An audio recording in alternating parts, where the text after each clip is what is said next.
Please enjoy the botany exhibits while you can. After the past few years of hit and miss business sims, I had convinced myself that the real heyday of tycoon games was back in the 90s, but 2 Point Museum may have finally changed my mind. It's not a huge revolutionary departure from 2 Point Studios' recent run of quirky games, Hospital and Campus, but this time they've finally perfected the recipe. With its varied and challenging management layer, tons of cool props and exhibits to unlock, and a refreshingly dry sense of humor, I sometimes had a hard time dragging myself away from it. The thing that impresses me most about 2 Point Museum, compared to other recent games like Planet Coaster 2, is that it actually seems interested in challenging me to manage the finances of my operation as I'm building and decorating it. And maybe I'm a nerd, but that's at least half the reason I like these kinds of games. It's actually difficult to build a money printer that you can simply walk away from, but also not so punishing that I frequently got myself into big trouble that I couldn't wiggle my way out of. The balance, when it comes to juggling my balance sheets, feels just about balanced. There are lots of useful tools to help you pull this off. The whole interface seems cleverly built to group relevant information together and makes it really easy to quickly take action on common problems. The pay review screen for your staff is a great example. I can sort everyone in the museum by how satisfied or dissatisfied they are with their salary, then adjust it with a slider without having to even open up another menu. Then you get to watch their satisfaction change almost immediately, all from that screen. It's so effortless to navigate all of these complex considerations when so much thought has been put into how to organize it all in a way that makes my job more convenient. Whether I'm setting up a new exhibit or decorating the employee break room, everything is done in 2 Point's whimsical, cartoony, almost claymation-like style. I might be displaying a fossil of a floppy disk or artifacts from a planet inhabited by cheese-loving aliens, but Museum leans into it all. Admittedly, I've never been particularly charmed by this shtick in previous 2 Point games, and I'm still not, but it's at least distinct and consistent. And the PA announcements are often actually quite funny. Guests are reminded not to overstay their welcome.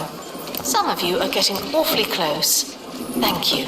Changing the focus from running a school or a hospital to a museum does 2 Point a lot of favors though. When my goal is to impress my guests using elaborate displays, lots of little decorations, and floor plans that make sure they have to exit through the gift shop, I find myself zooming way down and paying a lot of attention to how everything might look at eye level. On one of my favorite maps, I got to design a haunted house experience, complete with cursed artifacts and eventually actual ghosts who can break out and cause mayhem if they don't get their weekly therapy appointment. So yeah, simulation is used a little bit loosely here, and 2 Point is all too happy to embrace goofiness over reality, but it works.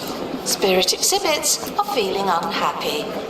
Don't upset the dead. Each of the different museums has its own thematic and interesting challenges like this. In one, I was searching the seas for exotic fish to add to my wall-to-wall underwater wonderland. In another, I had to learn the mysterious symbology of an alien race to activate adjacency bonuses for my exhibits. What's especially cool about it is that the differences between each of these facilities are so great that it's almost like you're getting multiple games in one. 2 Point Aquarium, 2 Point Planetarium, and 2 Point Haunted Hotel. This kept things fresh and exciting well into my career, especially when my objectives started encouraging me to mix and match themes and disciplines from more than one area. Acquiring artifacts to show off and bring in crowds of gawkers involves unlocking and undertaking expeditions to everywhere from a fossil-littered canyon to the far reaches of outer space. You have to manage the skills and traits of different staff members to unlock new ways of minimizing danger and maximizing rewards. It seems simple at first, but there's a lot of depth buried here. And all of that harmonizes so well with the ways your staff can train and specialize at different tasks back home. An assistant who has a perk that allows them to move around quicker on the museum floor might also be able to remove a random event from an expedition that could cause injury or even MIA, functionally death. There's a great progression from simpler, quicker, and lower risk outings that bring back less impressive attractions to long, deadly, and elaborate ones that can require several high-skill staff members and craftable items to tackle. The option to go for a quick, safe, or detailed approach adds more strategy and nuance. Increasing the survey level of a site also increases the chances of getting higher rarity versions of your exhibits, and that presents a compelling reason to come back to places you've already been.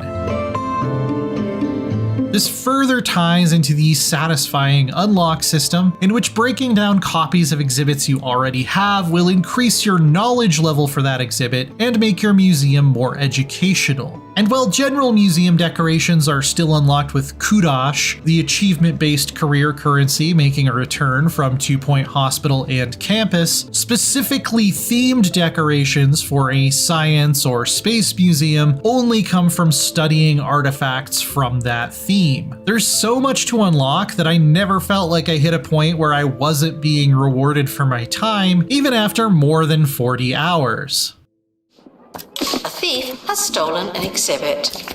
I never liked that one anyway. The only major part of the 2 Point Museum formula I didn't love was having to deal with crime. As your museum becomes more prestigious and displays higher value items, it will increasingly be targeted by thieves and vandals who can really ruin your day, up to and including stealing entire attractions that may have taken hours to acquire and level up. Hiring more security guards and having one permanently posted up at each entrance is usually enough to deter most evildoers, but you're supposed to eventually set up camera rooms that I felt have too small of a coverage range, which monitor cameras that don't protect very much floor space and conflict with a lot of other necessary wall items. It gets to the point where I found it frustrating to find space to cram them in. As Ben Franklin once said, "Those who would give up essential wall space to purchase a little temporary security deserve neither." Thieves were caught before they could escape with an exhibit. That was a close one.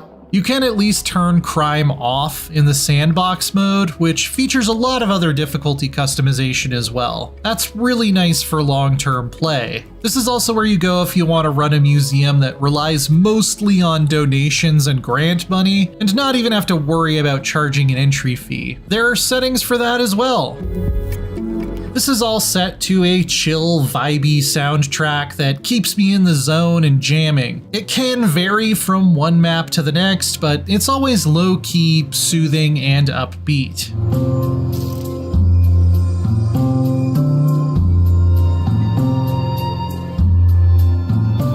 2 Point Museum is a rewarding, deep, challenging, and highly entertaining tycoon game that demonstrates 2 Point Studios has really hit its groove with this third iteration of the idea. The variety of different exhibits to unlock and level up, the thrill of discovering new expedition maps, and the array of clever and easy-to-use management tools make designing and running a museum joyful and consistently rewarding. I've sunk more than 40 hours into it already, and I think I could easily see doubling that without running out of stuff to do. Call the curator, they're really going to want to take a look at this. For more of yours truly, check out our reviews of Sid Meier's Civilization 7 and Kingdom Come Deliverance 2. And for everything else in the world of video